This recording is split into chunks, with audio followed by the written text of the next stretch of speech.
டேய் அண்ணா, என்ன ஒரு மாதிரி இருக்க? எதுவும் பிரச்சனையா? பிரச்சனைலாம் ஒன்றும் இல்லை. பசங்களாம் கோவா ட்ரிப் போலான்னு பிளான் போட்டுருக்காங்க. 10,000 அரேஞ்ச் பண்ண சொன்னாங்க. அப்பாட்ட கேட்டா கொடுக்க மாட்டேன்ட்டாரு. டேய், உனக்கு ஆள் வளர்ந்த அளவுக்கு அறிவே வளரலடா. எந்த ஊர்ல கோவா போறதுக்கு அப்பா காசு கொடுப்பாரு? மூட்டை எடுத்துக்கணும். எப்படி? அப்பா பாக்கெட் எவ்வளவு இருக்கு? 3500. அப்படி எடுத்துக்கா. மாட்டிக்கூட மாடு. அது ஒரு 1000 மட்டும் எடுத்துக்கோ.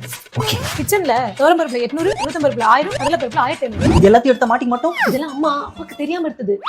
பிளாக் மணி யார்கிட்டயும் கம்ப்ளைண்ட் பண்ண முடியாது. இந்த அபீரோ தர சாவி அம்மா இதுக்குள்ள தானே இருக்கும். அது ஒரிஜினல். இது எமர்ஜென்சிக்கு நானே ரெடி பண்ணுவேன். ரைட் சைடுல 2,50,000 கட்டா இருக்கும், அதை தொடாதே. லெஃப்ட் சைடுல 33,700 இருக்கும், அதுல இருந்து 3,000 மட்டும் எடுத்து. இப்போ எவ்வளவு இருக்கு? 7,300. இன்னும் 2,000 வேணும்ல? ம்.